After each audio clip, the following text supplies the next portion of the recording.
à toutes et à tous et bienvenue dans cette grande émission. Je suis ravie de vous retrouver. Que diriez-vous de prendre enfin le temps, d'être lent?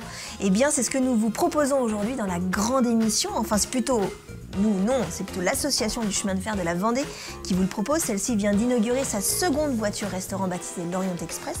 L'occasion pour nous et pour vous de revenir sur l'origine de ce chemin de fer de la Vendée avec son président et peut-être aussi de remonter un peu le temps avec lui. C'est ce que on va essayer de faire durant toute cette heure d'émission.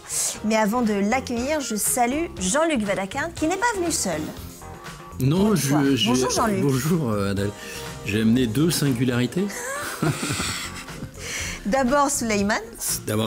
Qui est à côté là. de vous. Et puis, bonjour. Et puis vous allez voir des espèces tout à fait rares et c'est la particularité du sujet d'aujourd'hui. À la fois Souleymane, c'est rare. Oui, voilà. Mais des espèces tout à fait rares avec des pattes. Tout à fait rare, cette fois-ci avec des pattes, oui. Une semaine à m'en remettre. Oui. Hein, une semaine à m'en remettre des serpents. Des serpents. Ouais. On peut parler de serpents aussi. Non, on va éviter. On va passer un bon moment. Merci beaucoup, Jean-Luc. On verra ça tout à l'heure, puisque vous intervenez 3 fois dans l'émission. C'est rare, hein, Tout de suite, le chroniqueur est beaucoup plus attentif. Jean-Pierre Dupont, bonjour. Bonjour. Merci d'avoir accepté l'invitation de la grande émission. Je rappelle que vous êtes le président de l'association du chemin de fer de la Vendée. Chemin de fer qui est plutôt dans le bocage vendéen. Oui, tout à fait. On rappelle peut-être le parcours du chemin de fer. Oui, les voies sur lesquelles nous circulons sont des voies qui vont de Mortagne-sur-Sèvre jusqu'aux Herbiers. Et ça passe par Saint-Laurent, c'est ça? Ça passe par Saint-Laurent où nous avons le dépôt tout notre dépôt de matériel et nos ateliers où nous faisons tout l'entretien et la préparation des trains. Alors, juste pour parler logistique et pratico-pratique, le chemin de fer de la Vendée est ouvert depuis quelques jours, depuis l'inauguration, je suppose, de la... Alors, l'inauguration de la deuxième voiture a eu lieu le 1er avril et les circulations... on serait tenté de dire commercial, mais je préférais dire touristique, ont commencé le 15 avril. Voilà. D'accord. Et ça sera ouvert, évidemment, pour ceux qui veulent en profiter pendant les vacances et aussi pendant l'été, et bien sûr. Dès à présent, je vous invite à consulter le site internet vapeur-vendée.fr. Vous avez tous les horaires et les tarifs, etc. Je voudrais qu'on revienne à l'origine de ce chemin de fer, parce que ça fait un petit bout de temps qu'il existe quand même en Vendée. Depuis combien de temps il est mis en place, Jean-Pierre Dupont? Et ça fait plus de 30 ans, en fait, maintenant, mais pas sous le nom chemin de fer de la Vendée. Il a commencé sous le nom de chemin de fer du Puy du Fou. Le petit train du Puy du Fou, Le chemin de fer du Puy du Fou. On l'appelait le petit train du Puy du Fou. On a encore d'ailleurs certaines locomotives qui sont marquées CFPF, chemin de fer du Puy du Fou. Ah ouais. Mais en fait, il y a eu une séparation quand le Puy du Fou a créé le Grand Parc. Ils se 89, sont concentrés sur le Grand Parc. Et nous, on a pris notre indépendance et c'est là qu'on a créé une nouvelle association qui a hérité de l'actif, et il ne faut pas l'oublier, du passif de l'association précédente. Et donc maintenant, on s'appelle le chemin de fer de la Vendée. On va parler un petit peu de vous, Jean-Pierre Dupont. Vous avez une vraie passion pour les trains. Ça vous vient d'où, ça? Avant ma naissance, ça vient de mon grand-père. C'est ça? Ça vient de votre mon grand-père a travaillé dans les chemins de fer. D'abord pour les chemins de fer de l'État, et puis ensuite à la SNCF. Moi, j'ai jamais travaillé dans les trains dans ma vie professionnelle, mais j'ai toujours été passionné par les trains. C'est-à-dire que vous avez fait des maquettes? Enfin, vous aviez des petites maquettes chez vous? Enfin, souvent, ça commence comme ça, la plupart du temps, les petites maquettes. Ça s'est d'abord cantonné à des lectures. À des voyages, parce que le seul moyen de voyage qui existe, c'est le train. J'ai pris l'avion pour des raisons professionnelles, la voiture, mais pendant des années, j'avais jamais voyagé en voiture. Il a fallu que je passe mon permis à l'armée pour que je mette les pieds dans une voiture. Avant, c'était le train. C'était le train. Et donc, vous êtes président depuis combien de temps? Oh, joker, quelques années. Tout le temps. Ça fait... Depuis que vous avez repris Non, j'ai gravi tous les échelons. J'ai commencé par être très honoré qu'on m'accepte dans un stage de formation à la conduite de locomotive à vapeur. C'est une initiation. Je suis resté dans l'association. Et puis j'ai gravi tous les échelons. J'ai d'abord été chauffeur, je dirais, apprenti. Ensuite, peut-être chauffeur titulaire. Et puis au passage, je suis rentré dans le conseil d'administration. À un moment donné, j'ai dû être secrétaire. À un autre moment, j'ai été vice-président. Et puis... puis vous êtes monté comme ça. Plus tard. À un moment, alors, il y a quelques années maintenant... je me suis retrouvé volontaire pour être président. Pour être à la présidence de l'association, qui a combien de membres, combien de bénévoles? Parce que ce sont des bénévoles. Hein. Oui, Que des bénévoles. Hein. Et je peux vous dire que diriger une association qui est à la fois une association loi 1901, rien qu'avec des bénévoles, tout en assurant une prestation professionnelle. Pour le public, bien sûr. Pour le public, c'est pas toujours facile parce que vous pouvez jamais donner un ordre. Il faut suggérer. Tu as bien envie de vouloir faire ça. m'arrangerait que tu fasses ça. Voilà. Parfois, c'est délicat. Donc, combien de personnes? Alors, 60 personnes. Ah oui. Mais, 60 membres, mais en fait, 20 réellement actifs. Quoi. Permanents. Enfin, permanents. Non, enfin, qui sont très régulièrement... Qui sont associés à la... actifs dans les différentes activités du train. Parce qu'il n'y a pas que le faire rouler, il y a pour une heure de plaisir à faire rouler le train, il y a des semaines de travail en préalable pour mettre la machine en état. Et on va en reparler évidemment. Jean-Luc, vous avez une question? Oui, il n'y a pas de salariés dans votre association? Alors si. Ah oui, d'accord. Si. Parce que c'est compliqué quand même. Voilà. Il y a des métiers là derrière. Ah oui, et puis il y en a beaucoup plus même qu'on ne suppose. Oui, c'est ça. C'est-à-dire que j'ai le privilège, avant je travaillais, j'étais salarié dans des entreprises, je dirigeais des projets, disons. Et la seule différence, c'est que je pense que j'ai un peu plus de responsabilité maintenant et je ne suis pas payé, ça me coûte de l'argent. Mais autrement, je suis à la fois, effectivement, président d'une association loi 1901 et tout ce que ça comporte, en particulier au plan humain. C'est parfois lourd à porter parce qu'on n'a pas que des gens en bon état qui viennent dans l'association, il y a parfois des gens qui viennent se reconstruire chez nous. On est très fiers de ça, mais il faut le gérer. Oui, il faut le prendre en compte, oui. Mais j'ai aussi une dimension entreprise, c'est-à-dire que toute notre activité est contrôlée, donc je rends des comptes au ministère des Transports, je rends des comptes à la préfecture, je rends des comptes au département, je rends des comptes aux mairies. Oui, et ça on va reparler de l'organisation, parce que quand on s'est eu au téléphone, vous m'avez bien expliqué qu'il y avait déjà différents métiers. Il n'y a pas que l'utilisation de la locomotive et des voitures, il y a aussi tout l'entretien aussi des voies et des choses comme ça. Mais je voudrais revenir sur, pour être très précise, le chemin de fer, l'association comporte combien de locomotives et combien de voitures? Alors je suppose qu'il n'y a pas qu'une locomotive. Non, on va peut-être parler d'abord des différents trains, parce qu'on a différents types de trains. Oui, tout à fait. Ouais. Donc, celui qui a motivé notre rencontre, c'est le train restaurant, qui est tiré par des locomotives, en général des locomotives diesel, et qui comporte pour l'instant 3 voitures, c'est-à-dire une voiture de service, à bord de laquelle il y a un groupe diesel alternateur, parce que autrefois, la cuisine se faisait au charbon, mais l'hygiène et on assure la restauration au XXIe siècle dans ces voitures. Donc, on a des règles d'hygiène à respecter. Donc, tout est électrique maintenant. Tout est inox, tout est électrique. Donc, on a un groupe électrogène qui fabrique de l'énergie. Ensuite, il y a une première voiture restaurant qui date des années 20, de construction italienne, mais qui est la première voiture qu'on avait, qui a d'ailleurs été restaurée pas par le chemin de fer de Vendée, mais par le chemin de fer du Puy du Fou à l'époque. Et maintenant, on en a une deuxième qu'on vient d'inaugurer. La fameuse Orient Express. La fameuse voiture. Elles sont toutes les deux anciennes voitures de l'Orient Express. Puis la troisième qui arrive derrière est aussi une ancienne de l'Orient Express. Donc, on a pour l'instant un train-restaurant avec 2 voitures, avec service à bord. Et je rassure les futurs passagers, c'est pas nous qui assurons la cuisine, il y a un traiteur professionnel qui assure la cuisine à bord. Donc quand on parlait de salariés, on a nos salariés, mais toute la partie cuisine, la restauration, ce sont que des professionnels.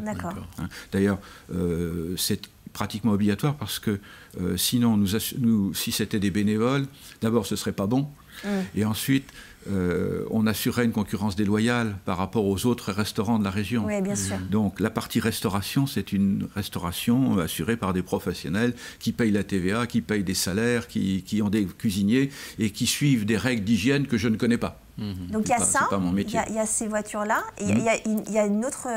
Alors, pour tirer ce train-là, on va faire simple, on va dire qu'il y a 4, 5 locomotives diesel. je dis 4-5 parce qu'il y en a une qui est stoppée, il y a eu un feu électrique, elle ne roule plus. Donc il n'y en a que 4 en état de marche. Et une qu'on va, j'espère, bientôt remplacer. Donc ça, c'est des locomotives diesel électrique ou diesel mécanique. Qui date de quelle époque ? On va faire simple, des années 50. D'accord, ok. Hors de grandeur. Voilà. D'accord. Non, la plus ancienne, la plus ancienne date de 48. Ah oui. Et elle est très intéressante parce que, alors c'est là que si je suis trop long, vous m'arrêtez, c'est une locomotive qui date de juste après la guerre, et donc elle est mixte au niveau technique. D'accord. C'est-à-dire que tout le bas de la locomotive, c'est un châssis de locomotive à vapeur. Ouais. Il y a des bielles, il y a une suspension, il y a des voitures, des roues de locomotive à vapeur. Et sur ce châssis de locomotive à vapeur, on a mis un diesel avec une génératrice à courant continu. Oui, parce qu'on ne l'a pas précisé, c'est un train évidemment à vapeur, à la base. C'est le principe du chemin de fer, de la Vendée. Alors, on va parler du deuxième train, puisqu'on me dit il y a combien de trains, il y a combien de locomotives. Donc on a parlé du train-restaurant et des locomotives diesel. Ouais. Mais maintenant, on a un autre train qui, lui, est composé de voitures à plateforme découverte, qui, lui, est tiré par des locomotives à vapeur. On en a 2. Pour ceux qui connaissent, ce sont des 0,30, c'est-à-dire qu'il y a 3 essieux moteurs et pas d'essieux porteurs. Ce sont des petites locomotives, anciennes locomotives de manœuvre, qu'il faut chauffer et qui sont à la peine parce que notre ligne est une ligne de montagne, c'est le bocage. C'est marrant. Non, mais on a des rampes qui sont dignes de lignes de montagne, c'est du 15 pour 1000, c'est-à-dire que tous les kilomètres on monte de 15 mètres. Eh bien, monter avec une machine chauffée au charbon, un train de 200 tonnes, de 15 mètres tous les kilomètres, je peux dire, il ne faut pas lui promettre du charbon, il faut vraiment l'enfourner à la pelle. Hein. C'est un métier. Et on va en reparler évidemment de ces trains. On va d'abord faire un point lézard avec Jean-Luc Souleymane, et puis la transition n'est pas facile. Hein. Puis après on reviendra. D'accord. Vous êtes bon. Merci Jean-Luc.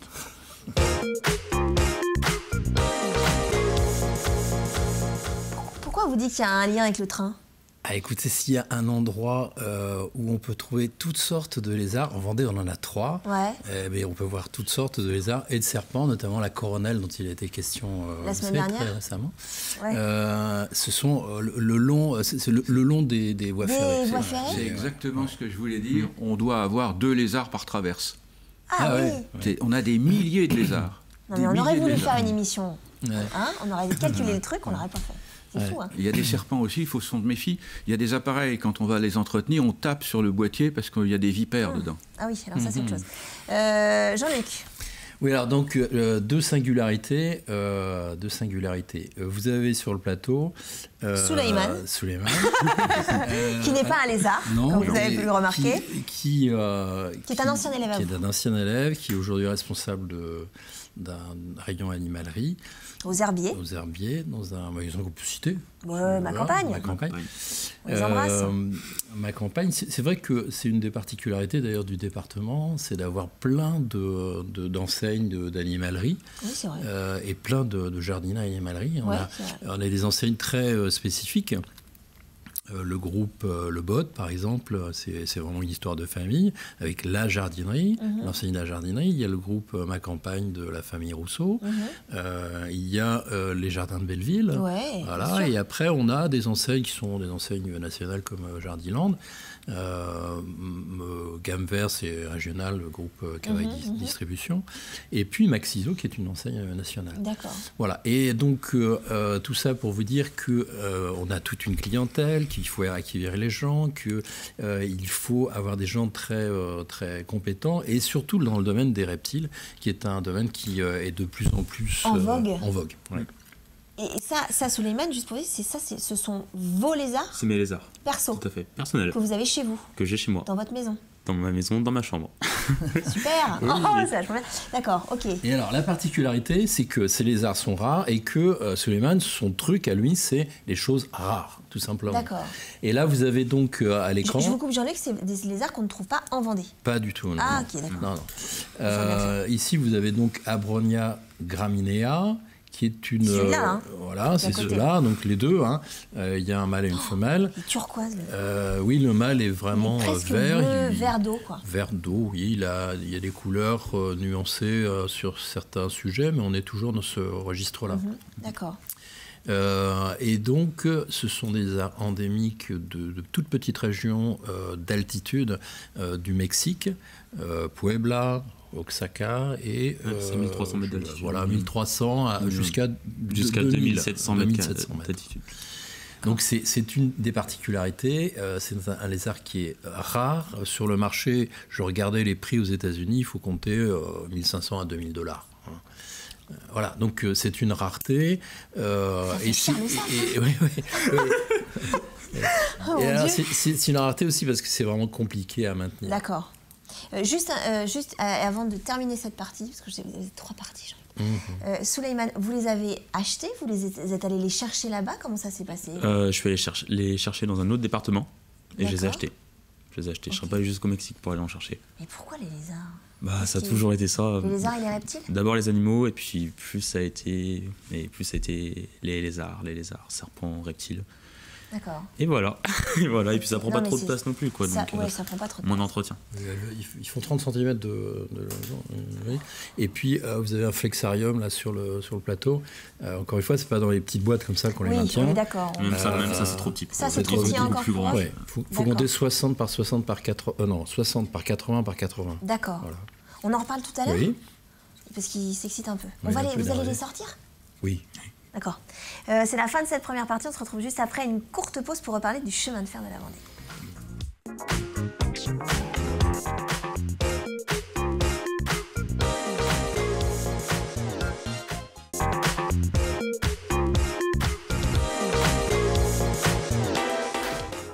De retour dans la deuxième partie de cette grande émission consacrée au chemin de fer de la Vendée. Nous sommes en compagnie de Jean-Pierre Dupont, le président de l'association du chemin de fer de la Vendée. L'occasion était toute trouvée puisqu'ils viennent de restaurer une voiture restaurant, justement. Le verbe est trouvé.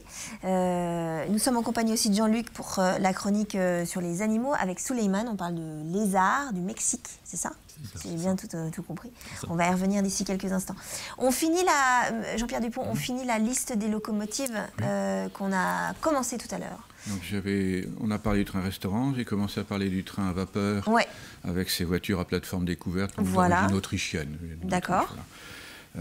Et on a 2 locomotives à vapeur. Oui, ce que vous nous avez dit. Voilà. Une qui est origine, n'a jamais été SNCF, c'est une machine de manœuvre des houillères. D'accord. Les mines de charbon étaient tellement importantes qu'il y avait des chemins de fer privés pour manœuvrer les wagons de charbon. C'est une ancienne locomotive des houillères. Et puis l'autre vient d'Alsace, ça c'est secondaire. On n'a pas trouvé de locomotive vendéenne. Alors c'était une de mes questions. Vous n'avez pas gardé ou gardé? Non, il y a des locomotives du même modèle, mais vraiment qui ont circulé sur nos lignes, je n'en connais pas. Et puis on a un 3e train, alors qui lui a effectivement circulé sur ce type de ligne. Alors je ne dis pas que ce modèle-là, ce numéro-là précis a circulé en Vendée, mais il est vraiment d'un modèle qui circulait sur toutes les petites lignes secondaires de France. C'est un autorail dit Picasso, parce que c'est son surnom, qui a beaucoup de succès. C'est ambiance années 50 sur les petites lignes. Voilà, c'est nos 3 types de trains. Vous voyez, donc 2 locomotives à vapeur, un autorail, et puis des locomotives diesel pour le train-restaurant, et puis pour tous les travaux. Parce qu'il y a aussi tous les trains que le public ne voit pas quand la saison est terminée, ou même parfois quand on a un blanc dans la saison, qu'on a des réparations urgentes à faire, on fait des trains de travaux. Donc on a plein de matériel pour les travaux qui ne sont pas visibles du public. Parce que quand on s'est au téléphone pour préparer cette émission, vous m'avez bien expliqué qu'il y avait 3 métiers différents, enfin 3 métiers différents. Vous pouvez nous les rappeler? La restauration, donc on en a parlé, du matériel bien sûr. Il n'y a pas que ça. Alors, on peut commencer par ce qui est visible du public. Oui. Donc ce qui est visible du public, c'est au fond une toute petite partie de notre activité qui est on fait rouler les trains. Oui, c'est ça. On se fait plaisir. Alors la difficulté qu'on a dans cette partie, c'est que quand on vient comme bénévole au chemin de fer de la Vendée, on vient un peu dans l'idée de faire joujou. Parce qu'au fond, on est des grands enfants. Oui, il y a un côté... d'où les maquettes dont on parlait tout à l'heure. Il faut trouver le juste milieu entre le réel plaisir qu'on a à faire rouler les trains et puis le réel professionnalisme qu'il y a, parce que le train, il pèse 200 tonnes, il y a 300 personnes derrière la loco, et on n'a pas le droit à l'accident. Bien sûr. Donc il faut être très très professionnel. La machine à vapeur, la chaudière, c'est une bombe ambulante. Ça peut exploser. Donc c'est très contrôlé, mais je veux dire, faut enseigner, faut apprendre à s'en servir. Ça, c'est pas inné. Voilà. Donc il y a la restauration de ce matériel-là, on en reparlera aussi. Il y a l'entretien des voies. Voilà. C'est ça. Effectivement, la partie que les gens touchent du doigt un petit peu, c'est qu'ils voient les engins rouler, donc ils se doutent qu'il y a un travail d'entretien et de restauration. Alors, la plus belle illustration de restauration, c'est la voiture qu'on vient de mettre en service. Oui. On a acheté un tas de rouille. Alors, en fait, on n'en a pas acheté un, mais on en a acheté 3. On a acheté 3 voitures. Pour faire la voiture que vous avez, on a 2 carcasses au dépôt qui nous ont servi de réserve de pièces détachées. Et on en a une qui était très incomplète, puisqu'on a acheté le chaudron, qui était rouillé comme pas possible aux 2 extrémités. Les bas de caisse étaient rouillés. L'intérieur, n'en parlons pas. Mais il n'y avait plus de roues, il n'y avait plus de frein, il n'y avait rien. Ce qui veut dire que vous avez quand même aussi un travail, on reparlera des 2 autres métiers, mais vous avez un travail aussi d'historien, je suppose, à la base. Vous vous documentez sur... Obligatoirement, oui. Forcément. Oui. Pour garder ce patrimoine, pour reconstituer ce patrimoine, parce que là, c'est presque de la reconstitution de patrimoine. Il y a un travail d'historien.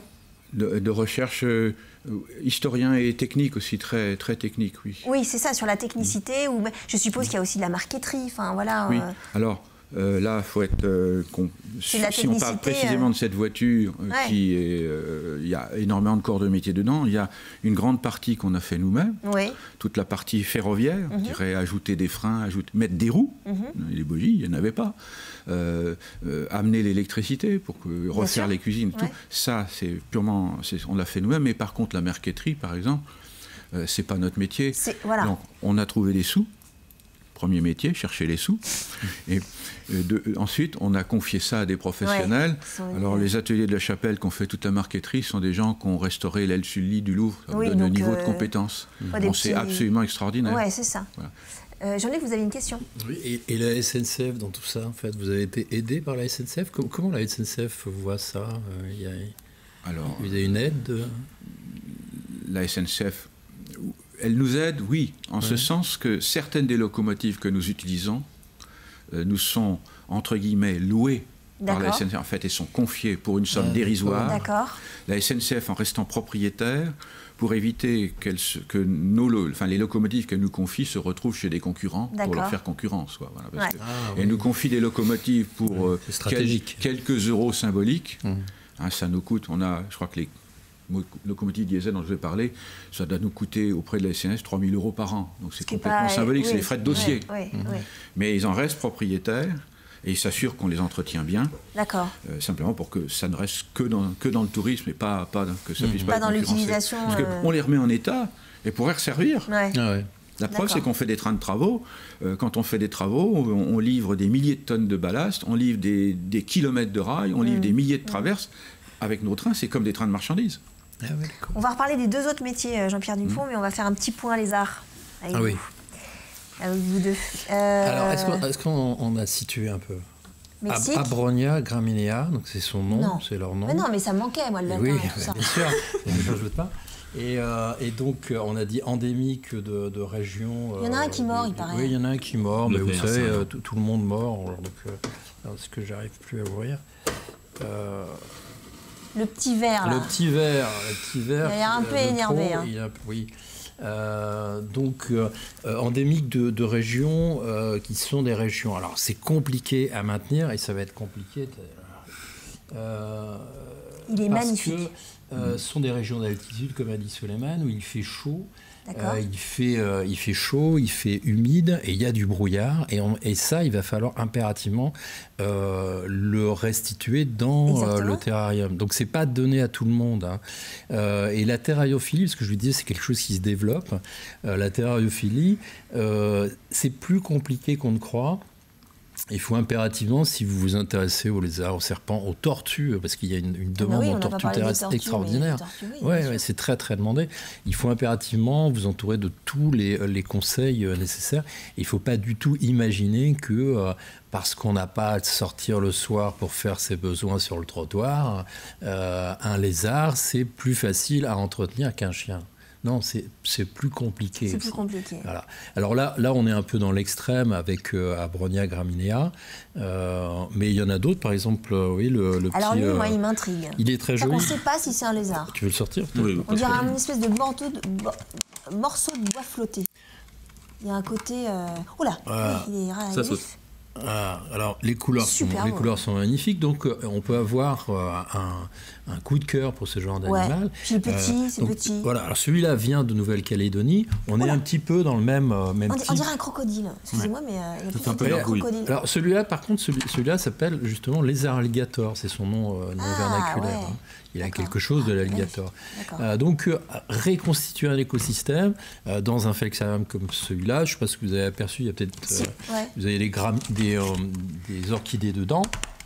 Il faut un substrat, donc un fond épais avec fibre de coco. Qu'est-ce que tu mets? Non, j'ai mis un mélange de tourbe et de fibre de coco pour garder l'humidité.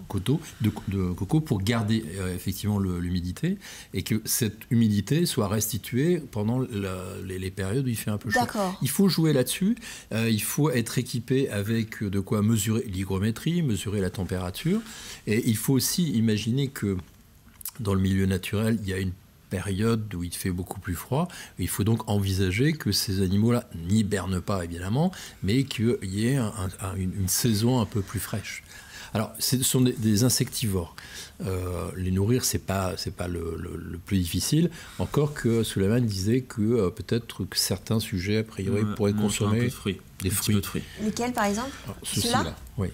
Mais on ne peut pas penser... Alors, c'est peut-être très bête ce que je vais dire, mais on ne peut pas penser qu'ils puissent s'acclimater à notre climat à nous, Du tout. C'est à nous de s'adapter à eux.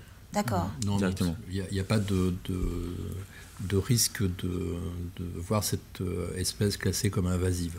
Oui, non, mais voilà, c'était... C'est pas le cas de certaines espèces où, effectivement, on peut se poser la question. On se refera un point tout à l'heure? Tout à fait. Il est en train de se barrer, hein. On est d'accord, hein. Oui. Il se promène, c'est rien. Il est en train de se promener. Par contre, la femelle est plutôt tranquille. Elle se dit, voilà, vas-y. Ouais, franchement, d'accord. c'est magnifique. C'est super beau. C'est vraiment très, très beau. On refait un point tout à l'heure. Sans aucune transition, je repasse au chemin de fer. Jean-Pierre Dupont. On a parlé de la restauration du matériel. En gros, on va parler de l'entretien des voies et l'exploitation. L'entretien des voies, c'est vrai que nous, on prend le train. On ne s'occupe pas de savoir si vous avez entretenu les voies avant, mais il y a tout ça aussi à faire. Il y a combien de kilomètres d'ailleurs? 22 kilomètres 44 allers-retour. Je vais vous faire une confidence, c'est que quand je suis arrivé dans l'association, je me trouvais que 22 kilomètres, c'est pas beaucoup. Mais non, mais ça fait très court. Quand vous êtes dans l'association depuis un paquet d'années et que vous entretenez les voies, vous trouvez que 22 km, c'est vraiment énorme. C'est beaucoup. Parce que, je disais en préambule, le chemin de fer, c'est aussi le temps, le moment de prendre le temps. C'est-à-dire que je crois que la balade, elle est 2h30 pour l'aller-retour. On va doucement. Voilà, il faut aller doucement. Que ce soit le restaurant, le train vapeur ou le petit autorail Picasso, on ne va pas vite. Et c'est une restitution d'une atmosphère, d'une révolution qui a été provoquée par le chemin de fer, et on est à une phase intermédiaire. C'est-à-dire que par rapport aux gens du 19e siècle, notre chemin de fer est épouvantablement rapide. Et par rapport aux gens du 21e siècle, notre chemin de fer est d'une lenteur absolue. Alors, donc, nous, on donne une étape de là. C'est un temps où les voyages duraient suffisamment longtemps pour qu'on aille au restaurant, qu'on ait le temps de faire un premier service, puis un deuxième service, puis de regarder les paysages, puis de descendre dans les gares, d'attendre une correspondance. Et personne ne s'énervait parce qu'il y avait 2 heures, 3 heures d'attente. Moi, j'ai toujours été content. Chaque fois qu'on me dit il y a une correspondance, il y a 2 heures d'attente. Fantastique pour regarder les trains qui passent. Je rappelle juste que le premier film des Lumières, c'est quand même qui a fait scandale à l'époque. C'est un train. Et les gens sortaient de la salle croyant que le train allait traverser le drap. Il y a l'entretien des voies et il y a l'exploitation. C'est quoi l'exploitation, Jean-Pierre Dupont? Alors l'exploitation, c'est faire rouler les trains. C'est faire rouler les trains. Et ça, je vous ai dit, il y a un premier aspect à gérer, c'est que ça doit être très professionnel, très sécurisé. Et puis il y a un deuxième aspect, c'est que non seulement nous, les mécaniciens, les chauffeurs, on doit être professionnels, mais il faut se méfier du public. Parce que le public, lui, vient dans notre train comme dans un parc d'attractions. Oui, c'est ça. Et ils perdent complètement la notion du danger. Mais complètement, c'est ahurissant. Vous avez on est là pour s'amuser, pour faire la fête, pour se détendre. Et il y a 200 tonnes qui rentrent à 30 à l'heure, qui arrivent à 30 à l'heure au bout du quai. Ça ne s'arrête pas en 5 mètres, 200 tonnes. Et vous avez des gens, les parents, qui laissent leurs enfants assis sur le bord du quai. Vous avez des gens, on parlait des Frères Lumière, il y a des gens qui veulent faire leur film de l'année. Alors ils mettent leur tablette et ils filment la locomotive qui arrive. Seulement, elle leur fonce dessus et ils oublient de se pousser. Ouais. Ils voient le film à la télé, donc pour eux, c'est pas dangereux. Oui, mais rassurez-moi, il n'y a jamais eu de... Alors, ah oui, Jean-Luc, il a carrément le lézard sur l'épaule. Mais rassurez-moi, Jean-Pierre Dupont, il n'y a jamais eu d'accident chemin de non, fer. c'est à nous de le gérer. C'est à vous de le gérer, on est d'accord. Les entrées en gare, quand vous avez rentré un train dans une foule compacte de 300 personnes qui veulent tous prendre la même photo, c'est parfois sportif. Oui, ça m'étonne pas. Et donc, la notion touristique, elle est quand même très importante parce que je suppose que les recettes que vous allez faire sur vos trajets, que les gens vont payer leur place, quand les gens vont payer leur ticket, leur billet de train, ça permet aussi à vous de pouvoir justement restaurer les fameuses voitures. Ça permet de boucler la boucle. C'est-à-dire que notre vocation, c'est de préserver un patrimoine qui n'est pas seulement le patrimoine matériel. C'est un patrimoine paysager, parce que la voie, elle s'inscrit dans un paysage. C'est un patrimoine architectural, parce que le long de notre voie, il y a des kilomètres de fossés en pierre de taille qu'il faut mettre en valeur. Il y a des viaducs en pierre de taille. Il y a 22 km de voie. C'est quoi ça? C'est le pont de Barbin qu'on voit? Oui, c'est le viaduc de Barbin. 300 mètres de long, 38 mètres au-dessus de l'eau. 13 arches, des belles ouvertures. Très joli. Très joli. Magnifique. Et on en a 3 comme ça. Les deux autres sont un peu plus petits, mais c'est aussi des chefs-d'œuvre. Sous la voie, vous avez, c'est assez bien connu des promeneurs, vous avez des viaducs, des tunnels, des tunnels en pierre de taille. Alors nous, on passe pas dessus, on passe pas dedans, mais on passe dessus. Il y a des torrents qui passent sous la voie pour rétablir les circuits hydrauliques. La voie elle-même est un patrimoine paysager et architectural. Et puis, il y a un patrimoine qui est pas évident à exposer, mais auquel je tiens beaucoup, c'est l'immatériel. Nous maintenons un savoir-faire, savoir entretenir des locomotives à vapeur, savoir les conduire, savoir les chauffer, ça ne s'enseigne plus. C'est un patrimoine immatériel. Ça veut dire que vous avez aussi des jeunes qui viennent vous aider? Ou... obligatoirement. Obligatoirement, parce que vous puissiez transmettre sinon, tout ça, vous perdez tout, vous perdez le savoir-faire. Voilà, on essaye de transmettre. Et comme il y a des auto-écoles pour apprendre à conduire, il n'y a pas d'auto-école pour les trains à vapeur, donc on le fait nous-mêmes. Non, d'accord. On le fait nous-mêmes. D'ailleurs, ça veut dire que vous avez une formation? Est-ce qu'il y a une formation spécifique, je veux dire, qui est gérée, on parlait de la SNCF tout à l'heure, j'en sais rien. La SNCF ne l'assure plus, non, on le fait nous-mêmes. On le fait en interne. Mais j'ai quand même vu en France qu'il y a quand même pas mal de trains qui existent, de trains à vapeur. On n'est pas unique, mais il y en a pas mal. Il n'y en a pas beaucoup quand même. Mais je sais pas, je me suis même pas renseignée de savoir s'il y avait une association qui existe. Jean-Luc, vous allez garder votre question. D'accord. Pourquoi? Très bien. Parce que c'est la fin de la deuxième partie. Entendu. Et donc on est dans les temps. C'est bien la première fois. Et vous allez garder votre question. On revient juste, on fait une courte pause et on reparle justement des chemins de fer avec Jean-Pierre Dupont.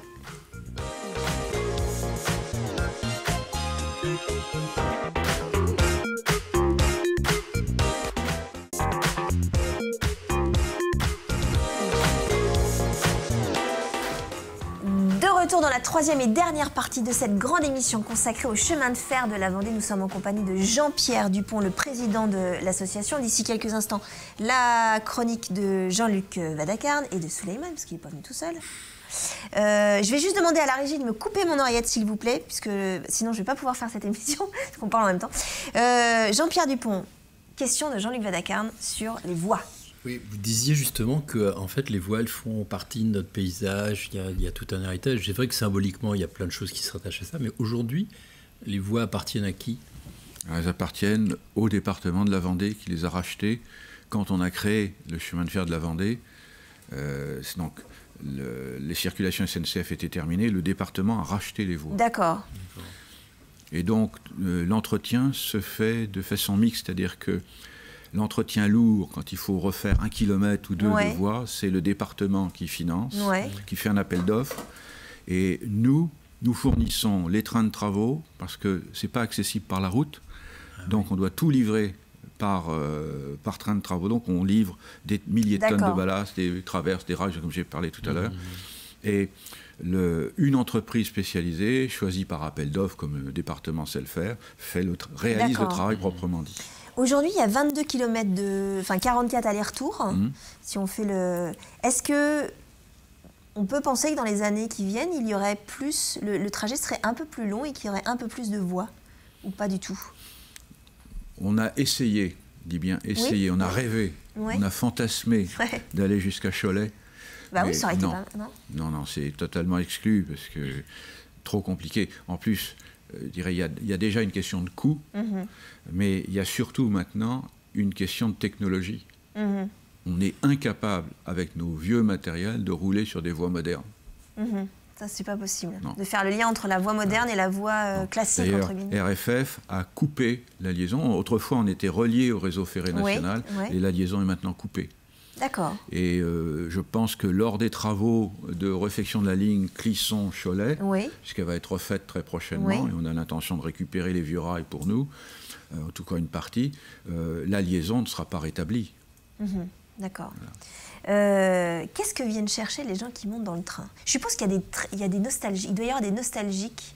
Alors, dans votre on a deux types de clientèle. La plus grosse partie vient faire une promenade sympathique. Ça fait une idée de sortie et visite le bocage. Autre que le Puy du Fou, autre que la mer, etc. Je dirais autre, mais voisine, parce que comme on tangente le Puy du Fou, en général, les gens font les deux. C'est de l'auto-fertilisation. Et puis il y a une partie qui vient, alors là éventuellement du monde entier, on peut venir de très loin pour voir un vieux train, spécifiquement. Vous avez des passionnés, encore plus passionnés que nous, qui savent mieux que nous l'origine de nos machines, les numéros, l'historique et tout. Donc parfois on s'adresse à ces spécialistes pour qu'ils nous fassent l'historique de nos voitures ou de nos locomotives, parce qu'on n'a pas le temps de faire la recherche vraiment historique dans les archives correspondantes. Ils savent tout. Et donc là on vient du monde entier, là. Enfin de toute l'Europe. Ah oui, donc c'est... J'ai eu des Canadiens, des Américains, et pendant longtemps, j'ai eu tous les ans un même groupe d'Anglais passionnés qui venaient, je leur faisais un train spécial à vapeur. C'est vrai? Et on faisait des circulations, ils voulaient faire des films, donc on arrêtait le train en pleine voie, je reculais pour lancer le train, ils faisaient leurs films et tout. Et là, ça fait 2-3 ans que je ne les ai pas revus. C'est-à-dire que vous arrêtiez le train à un endroit précis? Quand c'est un train qui est loué, par un groupe. On fait ce qu'on veut. Si on est tout seul sur la ligne, qu'il n'y a personne devant, personne derrière, ils voulaient faire des films, on arrête, on fait ce qu'ils demandent, et on le fait souvent, ça. Parce que d'abord, on a des télévisions, on a fait des films. Le petit Nicolas, par exemple, il y a une scène de train, c'est chez nous. Tout à fait, exactement, c'est vrai, j'ai pu penser à ça, mais c'est vrai. J'ai l'impression aussi, alors moi j'ai été très surprise, il y a des touristes qui sont spécialisés dans les trains, qui ne font que ça, de visiter que par le train. Pourquoi, selon vous? Qu'est-ce que le train apporte à une visite touristique? Je peux répondre à titre personnel, ça ne me viendrait pas à l'esprit. Pour moi, visiter un pays, c'est en train. Quand vous êtes en voiture, vous ne pouvez pas regarder le paysage, vous êtes concentré sur la conduite, vous ne pouvez pas vous abandonner.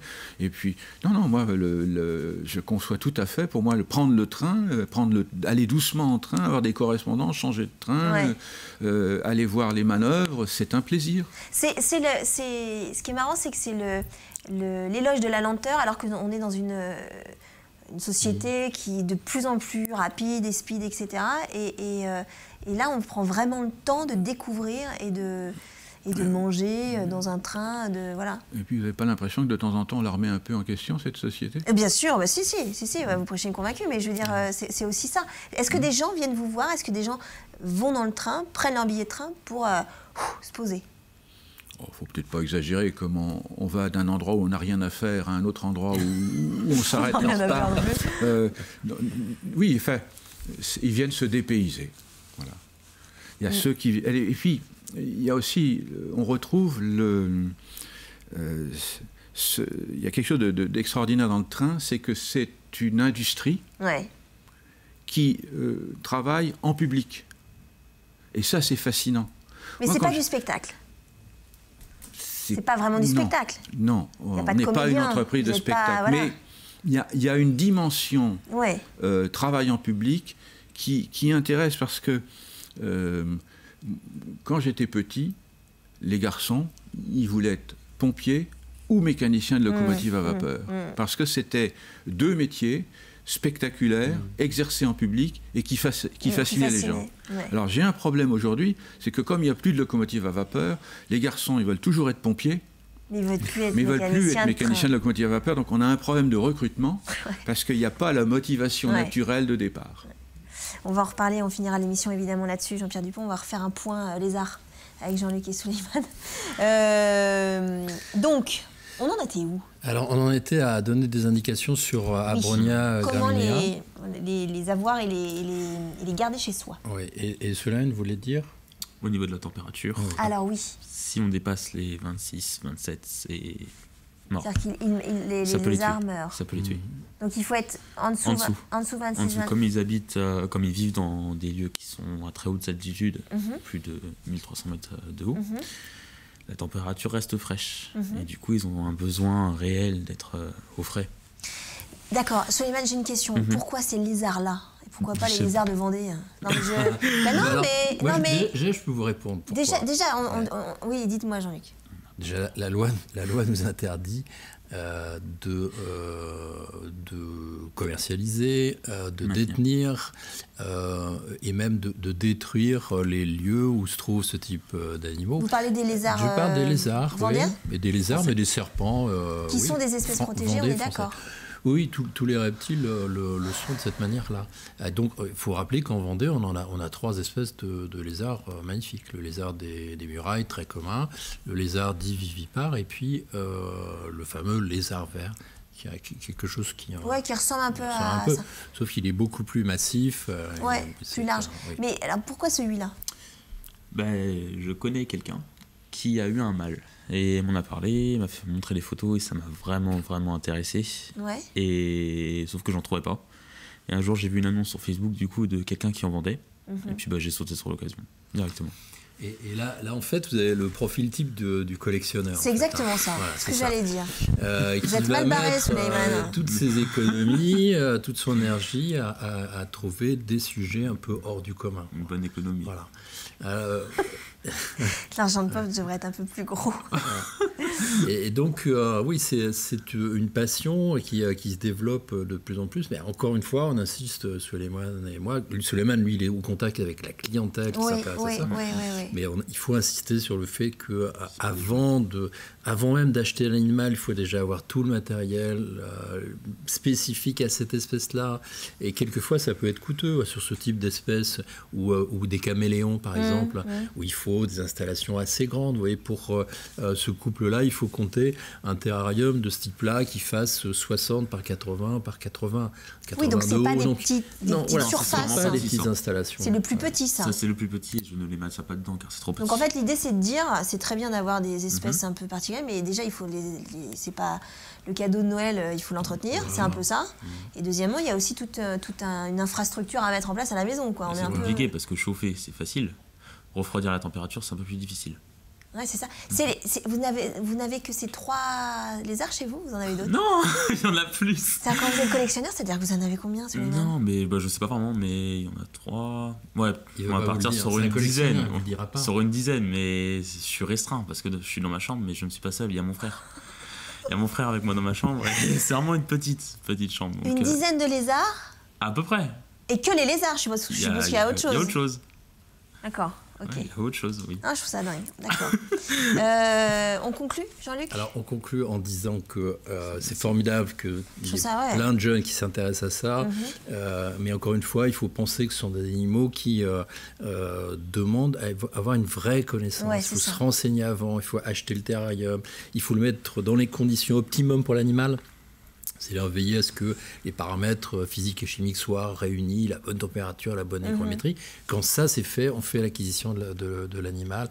Et surtout, on essaie d'aller dans des entreprises, des animaleries, où on a vraiment un animalier qui est spécialisé, qui va transmettre sa passion et son intérêt. Ouais, voilà. Et qu'il faut pas, c'est pas un coup de ça peut être le coup de cœur, mais il faut vraiment réfléchir avant de... et les parents aussi, je suppose. Je les avais pas prévenus, en fait. Non, mais non, mais oui. Non, mais il faut aussi prévenir quand un petit a envie d'un lézard, etc. Il faut que les parents disent attends, t'es sûr? Et méfiez-vous du coup de cœur, notamment le coup de cœur.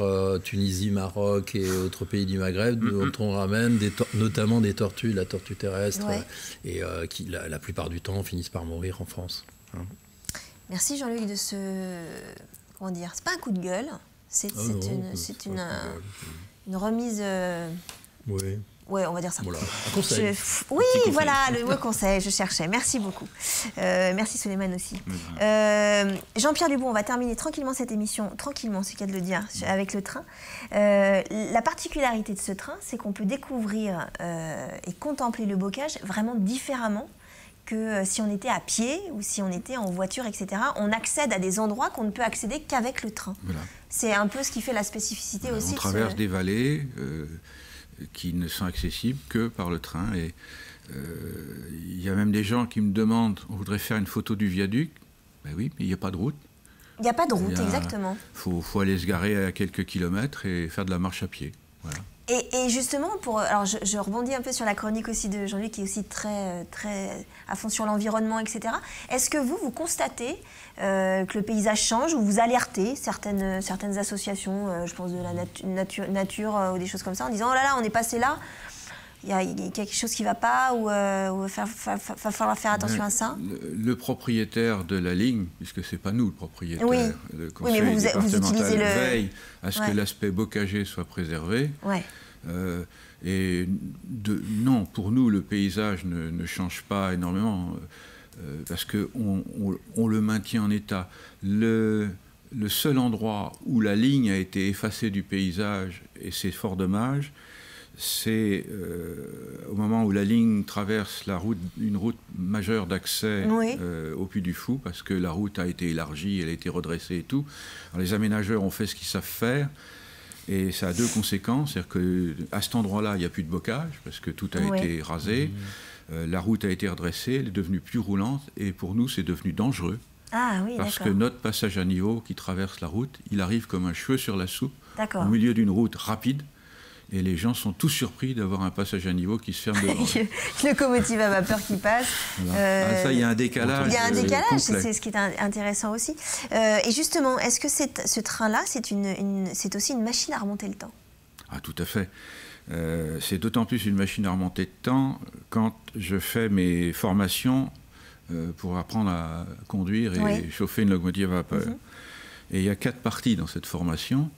Alors, les 3 parties, je dirais, ordinaires, c'est le véhicule, sur comment on roule, la chaudière, comment on chauffe, comment on met de l'eau, etc., tous les accessoires. Le moteur, enfin les moteurs, il y a plusieurs moteurs à vapeur dans une locomotive, il n'y a pas que la traction, il y a aussi compresseur, etc. Mais la première partie à laquelle je tiens beaucoup, c'est l'histoire. Parce qu'avec cet engin, on peut parler d'histoire sous plein d'aspects. D'abord, la chronologie dans le temps. On parle, quand on enseigne l'histoire, des dates, des victoires, des guerres, etc. Il y a des dates, pour moi, largement aussi importantes. Et la question que je pose classiquement, c'est que j'évoque Denis Papin, qui est un héros national que tout le monde connaît, mais personne ne sait quand il a vécu. Alors ça, il y a cet aspect-là. On peut parler d'histoire des technologies, parce que pour fabriquer ces locomotives, il a fallu des progrès techniques. On peut parler d'histoire des sciences, parce que c'est une technologie qui est extraordinaire, parce que la technique a précédé la science. C'est-à-dire que les scientifiques se sont posés a posteriori la question de savoir pourquoi ça marchait, mais les praticiens ont fabriqué ces engins sans savoir qu'ils faisaient de la thermodynamique. Comme M. Jourdain faisait de la pause sans s'en rendre compte. Voilà. Alors, pour Denis Papin, je vais vous répondre, parce que les premières machines à vapeur, les pompes à feu, ça s'appelait des pompes à feu, ça remonte au début du règne de Louis XIV. Ça remonte au XVIIe siècle. Les pompes à feu. Et tout est à l'origine de ça. Si vous voulez comprendre comment étaient construites les premières machines à vapeur avec des systèmes de balanciers bizarres, on ne comprend pas si on ne sait pas que c'est directement l'héritage de la machine de Marly, qui était la merveille technique de l'époque de Louis XIV. On est toute l'Europe pour voir la machine de Marly. Et la machine de Marly, c'est des systèmes de balanciers comme ceux qu'on a utilisés dans les pompes à feu, comme ceux qu'on a utilisés quand on a voulu mettre une pompe à feu sur une plateforme mobile pour faire une locomotive. Et c'est ça que j'essaye de passer dans ma première partie pour transmettre l'histoire. C'est aussi un peu pourquoi ce musée? Pour garder une trace de cette technologie dont on représente le champ du cygne. Cette technologie n'existe plus, elle est disparue, mais elle a 2 à 3 siècles d'évolution, et une évolution extraordinaire qu'on peut mettre en parallèle avec toute l'histoire. Voilà. Eh ben, si vous voulez plus d'histoire, eh ben, il faut y aller directement. C'est ouvert à partir du 15 avril dernier. C'est le chemin de fer de la Vendée. Le départ est à Mortagne-sur-Sèvre. Et vous faites un petit triangle d'ailleurs dans le bocage vendéen. Merci beaucoup Jean-Pierre Dupont d'avoir accepté l'invitation de la grande émission. Longue vie au chemin de fer de la Vendée. Jean-Luc Vadacarne, à la semaine prochaine. Souleyman, voilà, je l'ai fait une fois. Oui, c'est pas grave. Vous revenez quand vous voulez. Pas de problème. Enfin, vous n'êtes pas obligé de venir avec vos copains quand même, les lézards, hein, d'accord? Je vous souhaite une très belle soirée sur TV Vendée, je vous embrasse.